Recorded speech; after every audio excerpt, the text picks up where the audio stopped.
I'm doing fine. So leave me alone, so leave me alone, so leave me alone. I'm doing fine. So leave me alone, so leave me alone, so leave me alone. I'm doing fine. So leave me alone, so leave me alone, so leave me alone. I'm doing fine. So leave me alone, so leave me alone, so leave me alone, leave me alone.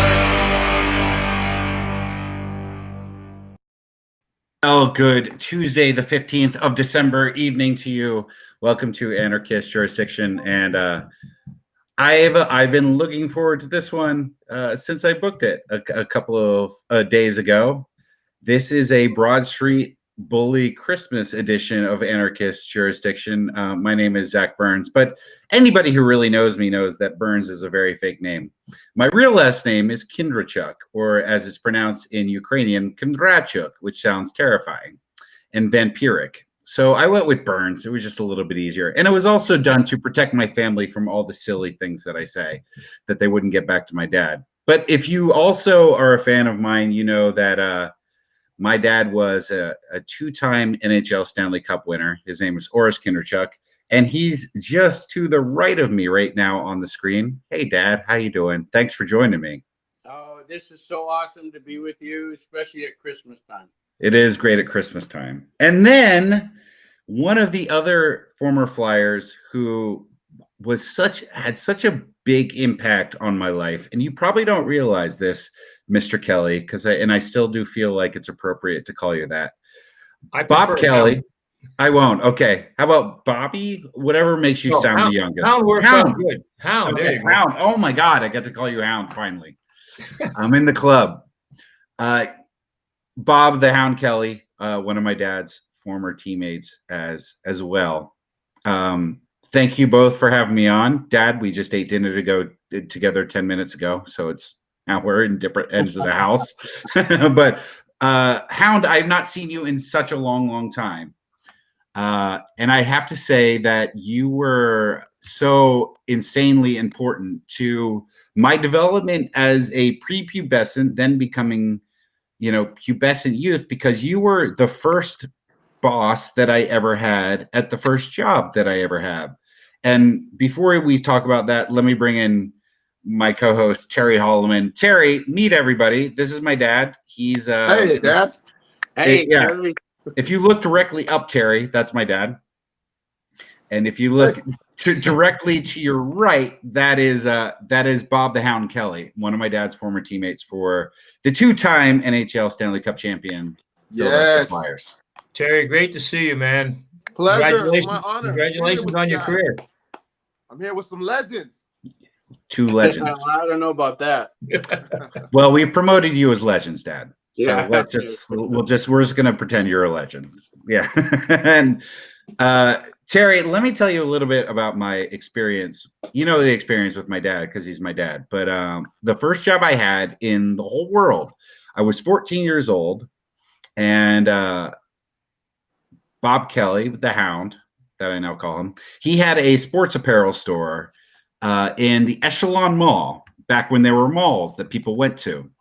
And he sold sports apparel, and it was called Showcase. And he took a chance on a young go-getter named Zach Kindrachuk. And I worked for up to 15 hours as permitted by child labor laws in New Jersey at the time. And Hound, I can't tell you how much I still think about it, that experience.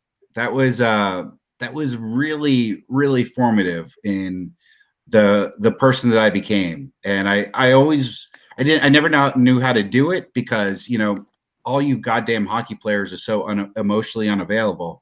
But I did want to say really thank you for, being such a great guy and helping me figure out what it was like to actually have a job at that age and being supportive, even though I'm sure I was probably your worst salesperson at the time. You know what? You approach people. You were friendly. You were courteous. You come from a very good background. You got your stable's really good. A lot of respect for mom and dad there growing up, and it transcends into any kind of thing you're trying to do. I mean, we're all people. We all need to get along with each other, respect each other, and do that. And you showed up on time. Did we ever pay you? No. No, I got whatever franchise ceased to exist. I would get all of their merchandise. Okay. Yeah, so I had a lot of like Kansas City Scouts hats. You also had a lot of young women coming in that were looking at you too, up and down the aisle. So you got to play that plays into it for you. That's a perk. Why didn't you tell me that at the time? You weren't old enough to understand what to do. I wasn't. Yeah. And it's especially during Christmas time, Hound. I'm going to call you that like a million times now because it's always been Mr. Kelly to me. That I was like, I always associate this time of year with working at your store on Christmas Eve and seeing people desperately shop for things, maybe not in the right size, but just needing something to bring home, and you just being really accommodating to all of them. It was a great experience for me, and I'm not going to say that it was the best job that I've ever had, but it was the best first job that I ever had. There you go. Well, Jaworski, he had the one in Deptford there. So, of course, the people would go there and buy and then exchange it back in my store.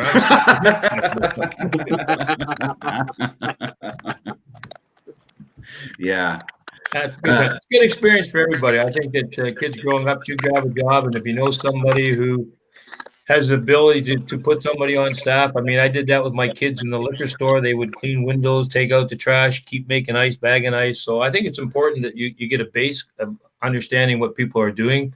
Your dad has a job. He's out there canvassing with people and doing things. I mean, he's been through a lot of stuff, and you got to work hard to get put in positions. And work was never, nobody in our era was ever afraid of work. And obviously now everybody does things on the computer, but it's that first meeting. When you walk into some place, the guy's doesn't approach you, to see if you need help. Somebody doesn't do this, so you got great attributes, which I knew you would have. Yeah, thank you for being that kind, because I was really shy when I started there. I had not fully grown into the beautiful man that I am now. And I was just very nervous and tentative about approaching people. And then watching you, shocking to anybody who knows you, you had no problem talking to anybody. And I think that it was a really good experience for me in that learning to talk to people, which now I do for a living. I think that it all started there, getting out of my comfort zone and everything. Well, sometimes you have to be put in positions to make you come out. You have to get into place. You have to approach situations. You got to go into different kinds of things. I don't care. We call them suits. I don't care if the suits come in; they get the same treatment as a guy comes in sweatsuits. Yeah, ties. So it doesn't matter to me. Terry, I'm curious. What was your first job ever? Oh man, probably delivering newspapers. It's probably my first one ever. Delivering newspapers in the dead winter of Edmonton, Alberta. Yeah. Wow. Yeah, it's not. So you 20 below weather then. I know 30 below weather. You had your long underwear on, I hope, right? Oh, lots of it. Lots of it. Yeah, a lot. When people don't believe me when I tell them stuff like 20 degrees below or 30 degrees below or like 7 to 8 foot snow drifts and for long periods of the year. So yeah. So most of Edmonton is underground. It is. It's incredible. Yeah. Well, the other thing about delivering a newspaper there, you just didn't throw it, because if you threw it, you would never find it. Oh yeah. You got to walk it right up. Doorstep. You got to walk it right up. Yeah. Sometimes we had to walk it right up and put it inside the screen door. Yeah. How did you pick Edmonton? I didn't pick it. I was a kid. My dad played for the Eskimos, and so we moved up to Edmonton when I was about 4 years old. Cool. Yeah, I mean, Dad, it's all great that you won 2 championships, but Terry's dad won 5. So, But the NHL is a little bit different than the CFL. Not in that. Yeah. No, a championship is a championship. There you go. That is 100% right. No matter where and what it is. Well, I won the 6th grade spelling bee, but I still don't feel like that. I notice I have no ring on to celebrate that championship. And Terry, I am wearing my dad's Flyers jersey tonight. I saw that. I'm impressed. I was about to run up and change and I have an old Oilers jersey, but I'll let you rock the jersey tonight. Yeah. Does the Oilers jersey have a name on the back, or is it No, I'm just- nameless. I got a Yeah. nameless jersey. Yeah, Just wanted to represent. good for you.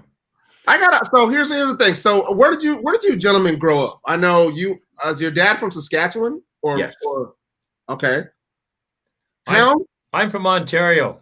Okay. If it wasn't for the East, you wouldn't know the West even existed. Oh, here we go with the East West. You know what? There's only one good thing about the East. What's The that? plane going west. You use that line for 40 years, oh. Yeah, but it's the truth. See, a lot of people down here in the United States don't understand. There's a big East Coast West Coast rivalry up north too. Mm-hmm. Yeah. But Yes. at least neither one Less of you are documented by hip hop, but it But- exists. It exists in Canada. You could almost be anything other than from Newfoundland. Yeah, that's not East or West. Yeah, those are just the freak provinces. Would you both agree? Like kind Newfoundland. of Newfoundland, Well, St. John's, all that stuff. Crosby's from Newfoundland, isn't he? Sydney? Crosby? Sidney Crosby's from Nova Scotia. That's, Oh, pretty okay. close. That's close enough. No, that's considered the Maritimes. And the Uh-huh. Maritimes is all the same. Well, you're the world traveler, so I'll believe you. Yeah, right. And Terry, if you, and I know again, a lot of you listen to this just in a pure audio aspect, but if you notice, Terry, over my dad's right shoulder, there are two replicas of the Stanley Cup. I see them. Yeah. And those are the cornerstones of the museum that he's built for himself in a corner of our house. And I see that Terry, we know that you have your accomplishments all around you. Yeah.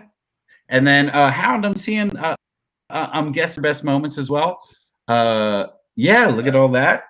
And Schultze's up there. I mean, we're not about individual stats. So I mean, you existed on a team, you were a standout star, but you still walk with the same swagger whether you scored a goal or didn't score a goal because you're all part of a team. So yes, the team all gets their name put on the same size on the Stanley Cup. Nobody's font is any bigger than anybody else's. And I think that was the biggest thing about our team. Nobody cared about stats. Yeah. Nobody. But I'll say one thing about the Hound. And I don't know how many players can say this. uh-oh. He scored a Stanley Cup winning goal. Oh, get out of town. A lot of luck. Yeah. A lot of Scored luck. a Stanley Cup winning goal that clinched the second cup. Well, it shows you Freddie Sherrill listened to Mike Nicklick because Mike Nicklick made this thing. He said, you guys were unable to move the puck for 2 periods. He said, I got to inject a little excitement in the game. And then I lucked out 13 seconds in the start of the third period. I go down, I score a goal, wrap around from the back. And then that was my only shift of the game. I would tell everybody I was just efficient. I was efficient. I got another one shift. And the best part is I'm sitting on the bench. Billy Clement scores the second goal, but somebody had to make a sacrifice. I had to go over and peel him off the glass. Jerry Korab hit Schoenfeld hit so hard I could just peel him right off the glass. It was Jerry Korab. Was it Korab? Actually, it was both King of Crab. them. There was 2 of them. 2 of them came over to me. That's how Clement was wide open. Dumb defenseman. Yeah. Jerry Korab sent my dad into 1987 with that hit. That was a brutal hit. And it's maybe it's funny now, but there's video of you dumping it into the middle, Dad, and it was Clement scoring that goal, and everybody is celebrating, and then all you can see of you is your right skate because you're still like knocked out, unconscious on the ice. Everybody else got to enjoy the moment, but yeah, you were hit quite hard then. You know, In who fact, came I think over- Jerry Korab still owes you an apology this many years later. you know who came over and helped me up was Clarky. Bob No, Clark. Clarky's not Yeah. that nice a guy. He Bob wouldn't Clark. help you up. No. No, he did. He's the one that came over and helped me up and didn't go into the. I remember that, and I was just laying there and it was dazed a little bit. But hey, back then we got up. Yeah. Play, Tough guys. You Yeah. played hard, Ernie. play, or be a pansy. You know. You were always so tactful Yes. with your verbiage. Yeah. Yes. How I gotta know why is it that you call? Why do you call my dad Ernie? Where'd that come from? Bert and Ernie. He had the Big Bird line. He had Don Selesky was Big Bird, Schultze was the Hammer, and so I made him in there as Ernie. Bert and Ernie. Oh, I see. Okay, that makes sense. How pleased are you with that nickname, Dad? That seems like not Well, as you know cool as what? the Hammer. The one thing about being on the ice, the thing is, guys would yell behind my back or whatever, trying to entice you to pass them the puck. If they said Orest, I knew it wasn't my teammate. Right. So Yeah. I had Ernie, I had Oscar the Grouch. Yes. You were grumpy, miserable. Was. Oh, well, Well, to play a game, you got to be a little bit miserable. When you, like Freddie Shiro used to tell us, and he put it on the board. When you arrive in ill humor. Yes, and he is really he has stuck to that hound. Yeah. Every single goddamn day since then. yeah. Take the shortest path to the puck. And arrive with ill humor. Arrive with ill humor. Yes. Hey, Arrive Oscar. with ill humor. Oscar, what if somebody yelled to you, "Hey, Zanovi"? Zenobi's his brother's name. Yeah, I know. Well, I would Well, say, I'm just telling "What are everybody you that doing doesn't." here?" I would have said, "What are you doing here?" Yeah. But You- they didn't really. The teammates didn't call me. Oh, there's some called me O. But if I, on the ice, you would try to entice a player to pass you the puck if you said their name. But when I heard Orest or O, I knew it wasn't my guys, Yeah. because you got to react within seconds. Milliseconds. So, but I'll tell you a story. When I got traded to Pittsburgh and we're playing the Flyers, actually, when I was on the ice with the Hound, you had 5 opponents in the goalie. I was worried about 6 getting hit because I'd be in the corner and here comes the Hound. Yeah. Didn't matter if he was your teammate or not, he would just bowl over everybody. So we're in Pittsburgh and I'm playing with the Pittsburgh Penguins at the time. And he comes in and he hits me and hits everybody in the corner. He's laying on top of me and he's looking, he's whispering in my ear, "Hey, Ernie, you okay?" Oh, how sweet. I'm with the Penguins. "You okay?" Yeah. I thought it was touching. It is touching. The sweet little hockey moment. Yeah. Yeah. I did apologize though. Yeah. So I'd like to ask you guys, both of you guys made it obviously to the highest levels of professional sports when it comes to hockey. You guys grew up playing hockey. Who were you looking at? Who was the guy that you were like, that was the best hockey player I saw when I was growing up that I tried to emulate, that I wanted to be like when I grew up? Go ahead, Hound. Well, you know what? We grew up as kids long before your era there. We were watching the National Hockey League. There was only 6 teams, the original 6. So I kind of only watched those 6 teams because when expansion came in, we'd already gone past that. So I didn't really have anybody, but I loved all the old guys. I picked number 9 because of Gordie Howe and Bobby Hull from Chicago. And, my first 3 games, you get invited to training camp.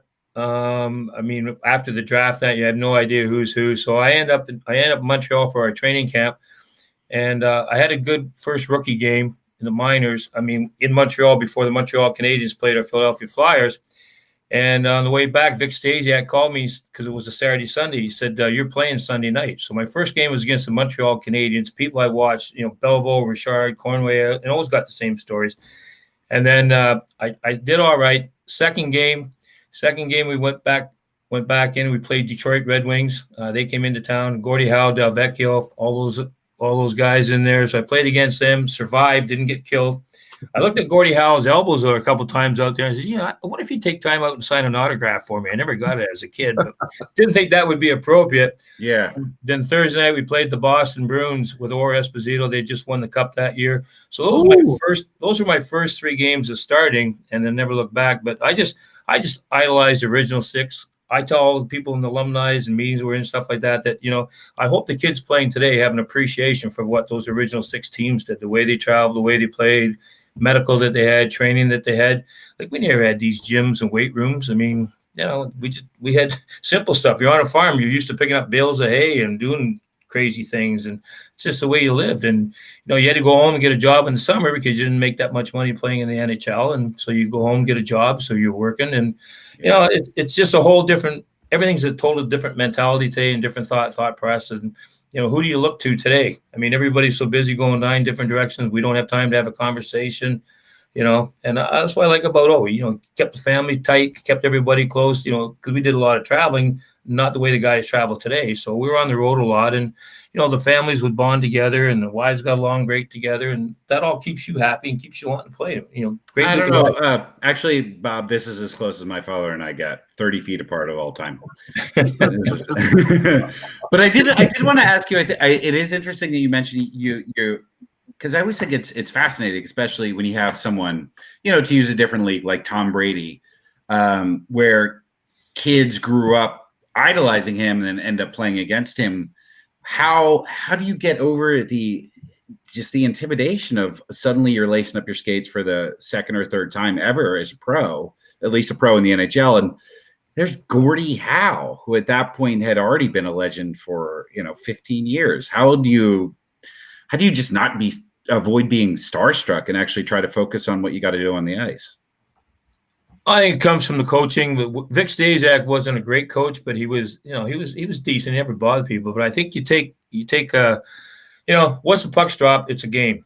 Up until then, you do the eye line. Once the puck's dropped, you hike the ball, whatever, the game's on. So you kind of lose that, and you've heard all the stories from everybody, but you don't really know what's like until you're out there on the ice, like you were saying. So I'll tell you one quick story, and then we'll listen to what O's got to say. So we go into Oshawa. It's my hometown. I played junior in Oshawa, and go in there with the Flyers. We're gonna play the Oakland Seals came in, and I'm sitting on the bench with Wayne Hillman, Larry Hillman. I'm sitting down there because when you're a third, fourth liner, you're sitting down near the defenseman. So Wayne Hillman looks down at me. I'll never forget it. He says, "Hey kid, you want to make the team?" I go, yeah. What do I do? And he says, "Next shift out, go give it to that defenseman with the mustache. Just go give it to him." I said, "Oh yeah, can't wait." So I get the tap. I get out there. He's out there. I get into a fight with him. I didn't beat him, but it was a really good fight. Held my own net. I came back. He says, "That's Carl Vadnais. He led the league in penalties last year." I go, "Thanks for telling me now." Which is great that you brought that up, because I did want to talk about fighting, which is in the NHL right now is essentially non-existent. It's weird that I grew up, I think, watching the last era where every team had an enforcer. Everybody had someone that was just out there to protect the superstar, or when they were on the ice, you would expect for them to get into a fight. So there's 2 questions, and I'll throw it to both of you. The first one is about fighting. When you fought, did you ever feel animosity towards your opponent, or was it just like, okay, this is my role, this is something that I have to do right now? Oh, take it all. I would say at that particular time it was animosity. Yeah. I mean, my role wasn't a fighter, but I wasn't going to back down from anybody. I mean, I was an idiot. I fought Terry O'Reilly, and I learned the hard way that he was left-handed. And it's a spirit of the moment to know. And then over the course of time, you start to dislike people or players or whatever. But it's not like now in my role, I can't speak for the Hound and Schultze and Nyla. I mean, Schultze was my left winger. Dave Schultz was my left winger for 5 years. I mean, he never went and looked for it until it was needed. And it didn't matter who it was. If it helped the team, you went and did it.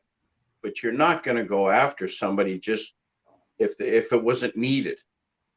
And, you know, the thing is, I think the big thing about our team was in the 70s, and finally Brian O'Neill or whatever, the league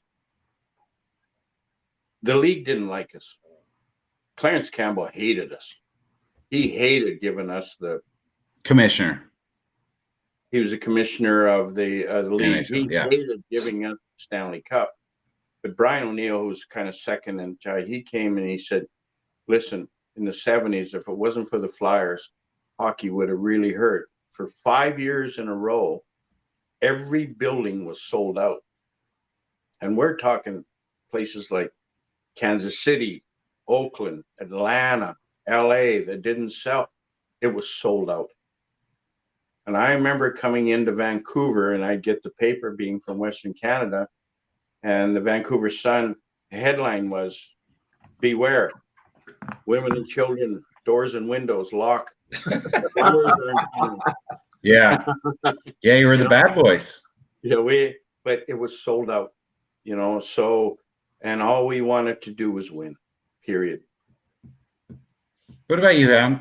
When you fought, did it ever become personal, or was it always just because Terry, let me tell you a little bit about Bob Kelly's style of play. If you've ever I've seen him described by the announcers of the time as basically like you unlock, like if you ever played pinball and you unlock the multi-ball and all of a sudden there's this ball just flying all over the board. That was the way that he played. He would just come out and just brutally run into you're going into the board. People. Yeah. Go into the corner if you want to. You might not come out. I dare you. Exactly. So I find that interesting because you know, I'm not one who's been in nearly as many fights as either of you. But it would seem like if you fight somebody once, the next time they're around, like you would kind of want to fight them again, especially if you lost the first time. Well, you know, for your dad's sake there, you know, he was pretty intense during a game, but if he would have asked me, I would have told him Terry O'Reilly was a lefty because O'Reilly was my winger, my last year junior, and Ivan Boulder was my centerman. So the three of us played together, but I would have told him that Schultze had a couple scraps with O'Reilly. He comes back to the bench and everybody else is pairing up the time, like Wency's out there, Jonathan's out there, different guys you can grab Doak and have some fun. And he comes back, he's like, why don't you ever jump in? I says, well, O'Reilly and I are teammates. We're line mates from back in junior. We don't fight each other. I said, there's plenty of other Looney Tunes around here you guys can fight. And right. Those other guys were tough kids too. But, you know, basically, like Bo said, when we first came in there, I mean, we hated everybody. I mean, we were so hated on the road, but, you know, we thrived on that. They'd have Schultze with a neck, you know, a rope around his neck, swinging in the stadium in Buffalo. There, all kinds of signs. The animals are in town. Lock your door. So, you know, we thrive after that. When you boo me, I get thrilled with that. Mm-hmm. That inspires you. Mm-hmm. And people say, why do you take a penalty? I said, do you realize that you go and sit in the penalty box for a couple of minutes or 5, whatever it is? You have your own water bottle. You have your own towel. You can see all the people behind your bench who've been throwing stuff at you and yelling at you. So you get a chance to appreciate the game from the other side of the rink. And you're not yelling with each other. So that's kind of my thought process. But, you know, like O said, we went out as a team. We come back as a team. And same thing. I think Schultze fought because he wanted the reputation. And he did that with over 400 minutes that 1 year. 492. 472 or 92. Yeah, a lot 92. Yeah. And I didn't care who I fought, how big they were, like your dad. Doesn't matter how big you are. I'm going to fight you. And then, you know, if I win, I win. If I lose, I lose. But nobody's going to take advantage of my teammate out the ice. And I think that's a true statement. Oh, yeah. I led a few bench clearing brawls. Absolutely. Didn't matter what. You're not going to hurt any one of us. And correct. And that was and we were, the thing that I don't think this team gets credit for is we were a more talented team than people think. And it's come to even Ken Dryden said we were better talented than, and he's, Hall he of was Fame fortunate Canadian enough, goaltender. to play with a team that Terry, you could have played goal for, because they were just an awesome team. I tried to play goalie once. That's or twice. mentality. Even today, that's the mentality you need to win in all sports. If you don't have that locker room and tough mentality that you're standing up for each other, you're not going to succeed. Mhm. You want. Zach, I don't know if you knew this, but these guys had like their influence has even been felt in pop culture, hip hop culture, all the way from the 90s to the 2000s. People used to, like, from Philadelphia, especially on the East Coast, they call themselves the Broad Street Bullies. Mhm. And where did that come from? Broad Street Bullies. We got the Broad Street Bullies here. Right. Who I would assume, just looking at them, heavily influenced hip hop culture. Just visually, I would guess that was. But and here's the thing: is that you probably both don't know this either. Your team has been referenced in The Simpsons. Really? Yes, yeah. There's an episode where the devil is coming up with the most evil people on Earth. It's during a Halloween episode, and it's one of the people mentioned played for the 1974 Broad Street Bullies. And the Goldbergs, they wear the Flyer T-shirts and shirts all the time on their show. They do. Yeah. They got to use some updated material, though. That's old stuff. True. True. What do you think of? Because I think fighting was unwisely pushed out by the NHL. I don't know. Dad, I think you agree with me on that. But Baba, do you agree with that? That it should be a bigger part of the game? Well, you know what? There's tough guys. I mean, you got the big guys like Bugard and Probert who are now deceased, but they were tough guys. You had a lot of big tough guys back in those days, and you kind of look for work. You're always looking to do the best for your team, but the game isn't played that way. The mentality is not that way anymore. The kids coming out, they're bigger, they're stronger. Like, they're looking for guys 6'1", 6'2", that 210, that Kevin Hayes type guy that we got there. They're looking for guys who get in there. They got skate, they got skill. You have to have speed. You got to have all the tools to get there today. And they weren't raised playing their minor hockey where there's a lot of fighting and stuff going on. So they're not really interested. They can fight. Believe me, Joe Thornton and all those guys, the big boys out there, I mean, those guys can all fight, but that's just not really in the DNA. They'll go if they have to. Look at Zdeno Chara. I mean, you don't get a bigger guy than him in the way, he throws you around. Yeah. So it's just not part of the game anymore. It's not taught that way. You need to have 4 lines rolling. You can't have one designated line or part of a line that can go out there and change the tempo of the game, because it just doesn't phase them anymore. And the other thing that stops him, poor Gudis there, he got suspended for 3 games. I saw him up in the press box, and I said, Goody, I got to tell you, man, appreciate the money. And he said, what do you mean? He said, well, all the fine money for hockey, fighting in that goes into the alumni function. So, good for you. Yeah. So I said, well, thank you for the money, but I'd sooner be playing on the ice, bud. Well, I look at it this way. I think in our day, we used to police ourselves on the ice. If somebody did something against us, we dealt with it on the ice. And I think now there's more cheap shot artists because they know they can get away with it. Eventually down the road, there's a video and it shows them doing something, so they might get suspended. But that doesn't help the player that got seriously hurt by a cheap shot artist. I don't know too many people, careers that ended in a fight. No. But it intimidated the hell out of people. Maybe you don't want to do that again. And we policed ourselves, where now the league is policing it. And the cheap shot artists I think are getting away with more crap than need be. Yeah.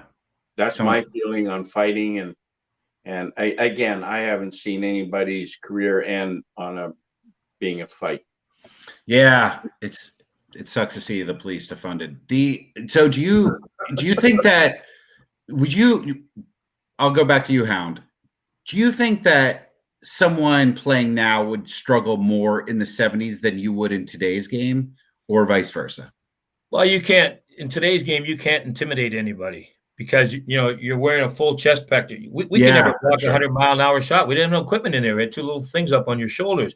Now you can hit guys from behind in front of the net, cross check, but they got full padding all the way around their body. But we couldn't block 100-mile-an-hour shots, and there's no intimidation because they know, like, if you suck me into throwing a punch, I get the penalty. I get suspended. I get the fine. So there's no benefit to trying to intimidate somebody, because intimidation, that part known back in our days, is not part of what today's game is. So it's not really, it's just not a big part. Like they don't come in being taught, hey, you got to run the guy, you got to do this and that and whatever else. It's just not played that way. You got to take a cheap shot. You got to go to the dirty areas and take a hit, but you can't do nothing if you don't like the hit. And you do, you get the extra minute, you get thrown out, you get fined.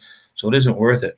Yeah, there hasn't been an equivalent of your team really since. Maybe I'm wrong, but I'm trying to think of the other dynasties that existed after you. You have the Islanders, you have the Penguins, the Oilers, and none of them had anything really to do with your team. They just had mega talent, and nobody thought like, oh, here come the Oilers.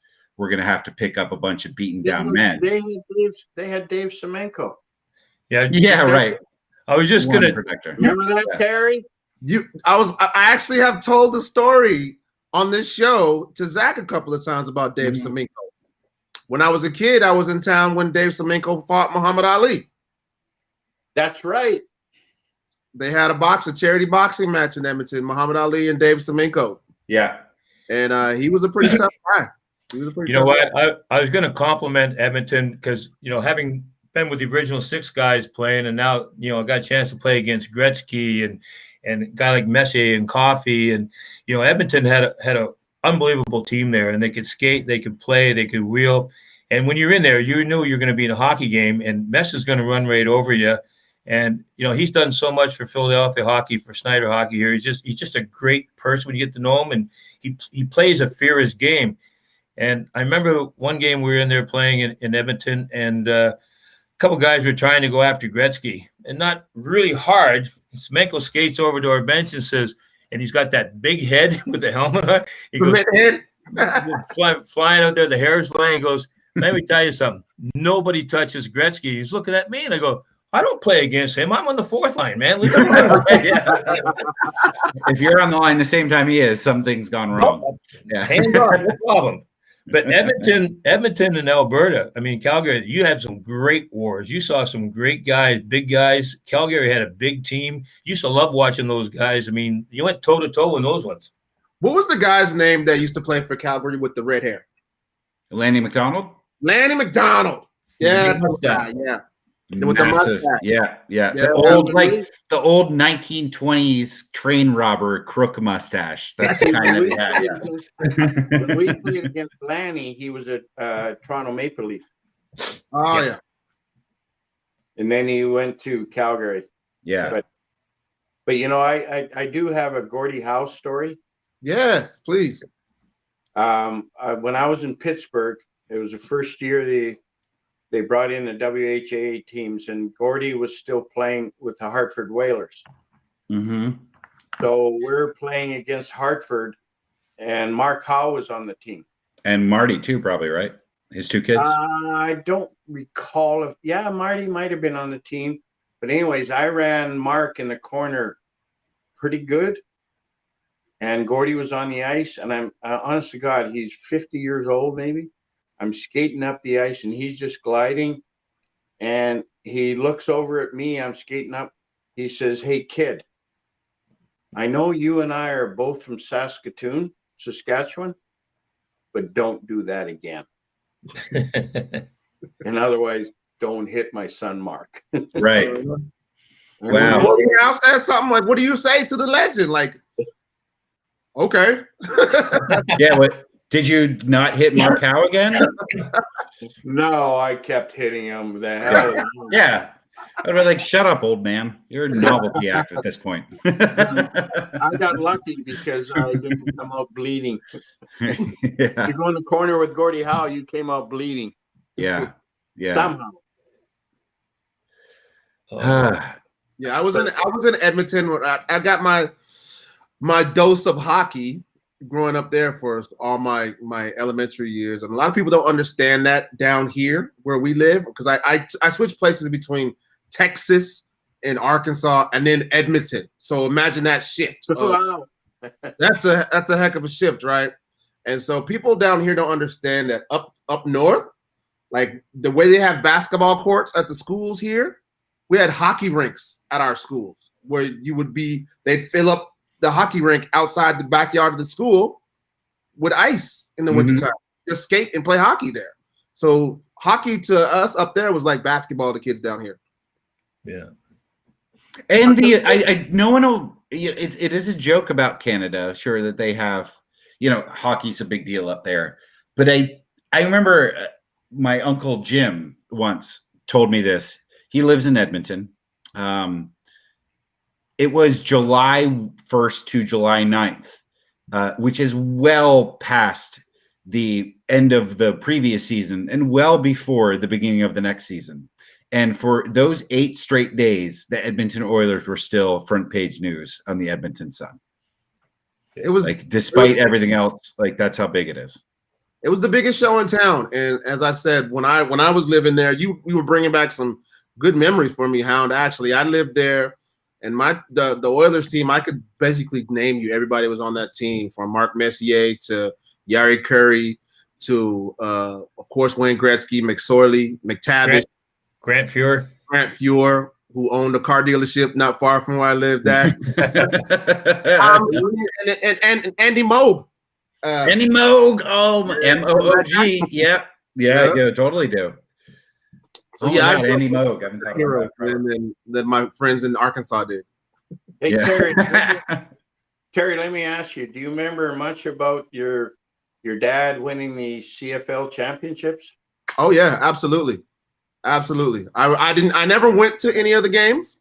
I always stayed in Edmonton at a friend's house, and we would always watch the games, but I remember them. Of course, they were 5 consecutive years, and I was in elementary school, so it was a huge deal. What position did he play? He was a defensive back, and he returned kicks as well. Yeah, so he actually still has records in Edmonton. He still has the most kick return yards and wow, yards in a game, and most interceptions for touchdowns in a season. So yeah, he was doing his thing up there. My growing up years was Jackie Parker. I remember Jackie Parker. Yeah, he's a legend. He's definitely a legend in Edmonton for sure. In the CFL. See, this is the difference between the East and the West. The West always won the CFL. The East didn't win crap. What do you think of that, Hound? I left Canada, was 19 years old. Always still wet behind the ears. Playing in the minors, one or the other. I can't remember. The thing that used to kill me about the Canadian Football League is there was only 10 teams maybe, and then most. And how did they have that few teams, but still had 2 teams with the same name? Yeah, no kidding. 2 Rough Riders. The difference being Ottawa Rough Riders. Yeah. And one was all one word, and the other one was 2 words. So it's different. There's infinite amount of words in our English language, and someone else, I don't blame the first person that came up with the Rough Riders. It's a good Canadian name, but the fact that someone else had a team after that and was like, yeah, I want to call it the Rough Riders, and they're like, there's already a team called the Rough Riders, and they're, well, I want it. That's what I want. Yeah, that's crazy. No, you could not get away with that today, in any league whatsoever. If you nor should you. Nor should you. But I'm just saying, wasn't there someone in the patent office? I don't think that's not. No, I think that there's already and then they try to explain no, but we're gonna have a space in between Rough and Riders. Nope, still doesn't work. Hey, I'll tell you what was close though. Las Vegas. hockey team and the Army name. What is wait. What is the Las Vegas hockey team name? Wait, the Golden Knights was close to Golden what? Golden Knights. Oh, Golden the Knights. The oh, Golden the Knights and then Army what? It's Golden Knights, I think. But at least they don't play each other. Uh, Like you'll never see the Golden Knights yeah, different sports. play against Army. True. You saw But Ottawa. I'm just saying, all the time. there was a big No, you won't. controversy about No, that you at won't. one time, about Las Vegas and all that. But anyways, Snatching Sorry. their name. but I'm Well, I want to ask both your opinions. yeah. We lost you. You forget it? Maybe that Bex has got warm on you. We lost you. You lost it, man. Did I freeze? Am I frozen? Now you're not. You're back Did now. Am I lost? I'm not on. Now you are. Okay. Oh, damn it. I just said something so amazing too. Like a mannequin. I'll never remember it. It's like a man in his mouth. It's coming What do out. you Oh, you're freezing up. Hound, what do you think of the new Seattle franchise? The Krakens? Seattle Krakens. Yeah, the Kraken. I don't know what there's to think about them. I mean, they Kraken. don't have a team yet. Kraken. They don't have a team yet. You're named after a fish. Yeah. I don't know. We're here on the East Coast. I don't know what's Okay, going on in the fair. West Coast. That's fair. Their logo is Mhm. phenomenal. They've got a really It's good really logo. good. And now they've all got the new retro jerseys throughout the league, so that's going to be pretty cool at nighttime too. They all look pretty good. Yeah, Yeah, no, big on I Yeah. that franchise, Zach, how many people? Oh, and he just dropped off. But more about than just the logo or whatever it is. It seems so long overdue, Hound, that there's an NHL franchise in a place like Seattle. Don't you think? Well, it's surprising, and Old can tell you firsthand there, it's surprising, San Diego. Look at the team down there. Well, San Diego Gulls, right? I mean, Yeah. you attracted people down there, and it was a go-to. When Gretzky went to LA, it popped up. They put a good team in there. It survived. Got good people running and all that stuff. So why not one more for a battle on the coast? It balances out the league now, which before we were off by one. So Right. Yeah, that's true. 31 now. Yeah. Zach, how many people lined up for season tickets in Seattle? Oh my God, like Sold out. 50,000. It's sold out thrice Sold out. times over. It's insane. Yeah, they're and at a premium too. Like these are expensive season tickets. I think that tells a story. I think Seattle was waiting. I think it was ready. I think it was a market that probably should have been open a long time ago. I remember, there's been lots of junior hockey that's been played here. Lots of, from here to Portland. I remember from years in the past, people used to play and be attracted and fill out stadiums. And so the appetite was always here. And now it's time to. I mean, I really want to know. I think that's kind of what we were getting at here. Is what you guys think about the current state of hockey. I know we talked about all things that are different now, about all the pads the guys wear and the way that they don't fight anymore. But what do you think about the direction that it's heading? Just the athletes that are playing now and the way the game has changed. Go ahead, Hal. Well, I think that if you're kind of old school a little bit, you want to see the rough stuff. Like people get out of their chairs when there's an altercation, a pushing, a Sure. fighting, something going on there. You kind of know it's not really going to happen, and they do get loose. They do fight. It's not totally abolished, but there's a price to be paid, and some people don't like it. Some people want the old stuff. The demographics of your fan base now, they're more like we're going after the young college kids. High school kids that can get in. We have a special ticket price for them in the building, come in and show their stuff. So, and everything is geared more towards being really modern, not like the old go get a cold beer and a cup and that. I mean, now kids, you get that, more like the super shopping centers that you can go into and everything's packaged for you. I mean, the transformation they made on the Wells Fargo Center since it was opened up in '96, it's unbelievable inside. And we've gotten held up on the construction of doing the whole lower floor and all the club level, but all upstairs has been done. The building's been done. building looks absolutely beautiful instead of tearing it down or building one beside it.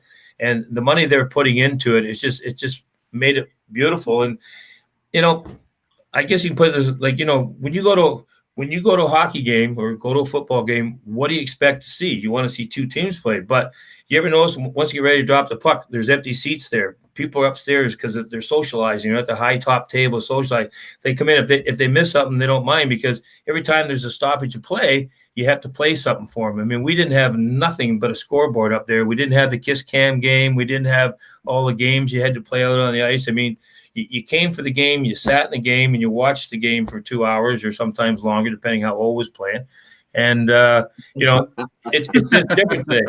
It's more social. Everybody wants to be social when you're there, and I think that's what you kind of miss a little bit. But that's only what I see, because I only go to the hockey games. I watch all the other sports on TV. I see a couple Sixers games when I'm down there, but I just see people want to be more entertained, and the hockey game's not as critical other than you're going to an event. Sure. Hockey game's the event, and something happens. No, that is definitely not unique to just hockey. But you see, the thing is, back in our day, people became friends because they were at every game.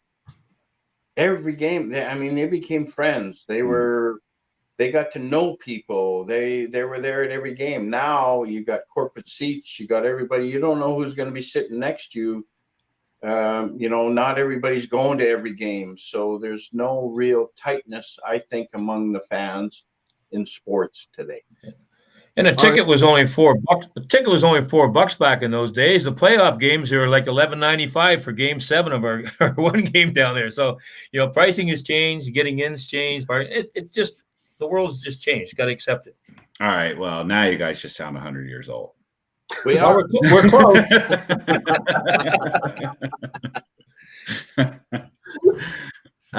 Well, Hound, again, thank you so much for it's so good to see you. One of the things I love about doing the show is catching up with people like you, and it's been forever since we've seen each other. I don't know if you realize that, but it has been probably 20 years, I think, since you and I have been in the same place, and it's awesome to see you, dude. Oh, thank you. And By the way, I don't know if you remember, but he's 6'4" now. Yeah, I'm super huge. Yeah. He's 6'4". Yeah, believe me. If I was working for you now, it'd be real different. So Where the you hell did that come from? got most of your genes from your mom then? Yes, all of them. I can read and write. They're the same height. You know what, Jerry? So I used to. I lived here in Marlton. I used to drive down and pick O up to go to the games, right? So I come down there to pick him up. It'd be maybe 0, 5 degrees, nice warm weather. And he'd come out in the car. He's got earmuffs on, hat on. I said, "What the hell are you doing?" I said, "It's only a few degrees." He says, "Yeah, but you're the only guy I know who uses his air conditioning in the wintertime." So,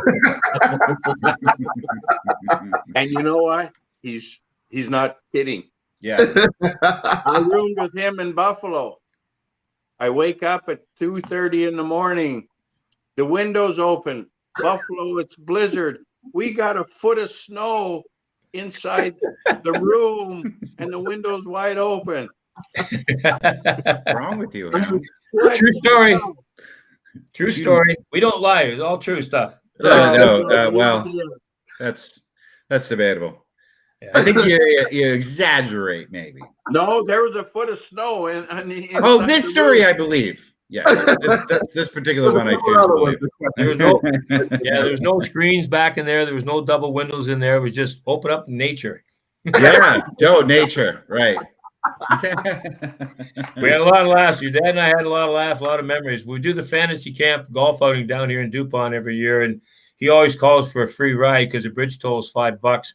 And we get to catch up. We get to catch up all the way down, all the way back, and whatever else. So it's good because everybody goes different directions, and you just do what you do. You don't grow apart. You're always there. But the guys get together. It's just like yesterday. I mean, when Dave Brown, Darryl Stanley comes in, when these guys all come in, the guys from Hershey who live in Hershey come in. I mean, it's just really unique, the alumni we got, and Brad Marsh has done a great job pulling it all together. Super president. We got lots of things going on, a lot of involvement in the National Hockey League Players Association, has all kinds of resources out there for people who may have different medical needs, different things you need, anything, call up anytime. They're just doing a great job for us. They really, really are. Glenn Healy's been outstanding, doing his work, and hired a really good staff around him. And, it's good. And they take care of like the older guys, like Johnny Bauer, who passed away, and families and all that stuff. I mean, the great guys who obviously it's time, I guess, but can't say enough about the PA being part of it. So. The one thing that I will say Yeah. that Freddie put on the board before our first cup, when he said, "We win today, we will walk together forever." I look at that, and that's true of our team, but I think it's true for all the NHL alumni. Yeah. We walk to get the NHL alumni walks together forever, and everybody is doing whatever they can to help the NHL alumni. The NHL isn't as big as obviously the NBA or Major League Baseball or the NFL as far as monetary. But let me tell you, our NHL alumni and the teams and the players are doing everything behind the scenes that people don't even know about. Yeah, it's really a great family. When they say family, they really mean family. So it's nice to be part of it. It's an honor to be part of it. Cool. Yeah, that makes me feel good to hear that. They made it to a level of exclusive group. Very few people in the grand scheme of things ever get a chance to do what you guys were able to do. And I'm glad that you guys have been able to find a bond, something to keep you guys together for eternity. Yeah, it is for eternity, no question. Yep. Yes. I can remember there was a guy I hated in junior hockey, played for the Islanders, and hated him. Bobby Nystrom of the Islanders, hated him. Had a fight with him in 1992. We had a All-Star game here. He came walking in, and I'm looking at him. He's looking at me, and we're laughing. 4 hours, we're sitting there having beers and having a great time. But yet we did hate each other. And Terry, you'll be looking forward to our Thursday episode of Anarchist Jurisdiction, where we welcome Bobby Nystrom in the Orest Kindrachuk is an asshole episode that is going to go on, I think, for 2.5 hours. There's a lot of fight. There's a lot of fight video with Nystrom. Very much looking forward to it.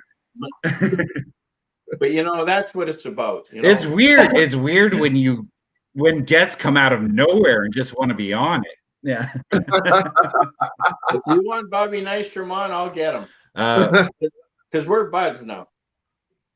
Yeah. But no, he's been emailing me. He's like, yeah, about that 1992 beer we had. I got my side of the story too. Yeah, right. But yeah, well, if you Hound, talk again, such a pleasure to be able to call you that now. Okay. Thank you. Thanks for having me on, Terry. Great listening to you and your dad. You got some good stock in you, man. Appreciate that. Thank you, guys, man. It was an honor. I feel honored to be able to see her and talk to you guys, man. All good. All right. All right, boys. See ya. Have a good one. Fun. Stay warm. You do the same. You stay cool. You too, man. Merry Christmas to you. Yeah. Merry Merry Christmas, Christmas happy to holidays. everybody. Yeah, right. All right. I'll see you. All right. Well, I'll see you in like 2 seconds, Dad. Yeah. I mean, we're in the same house. Yeah. So I'll see you in a second.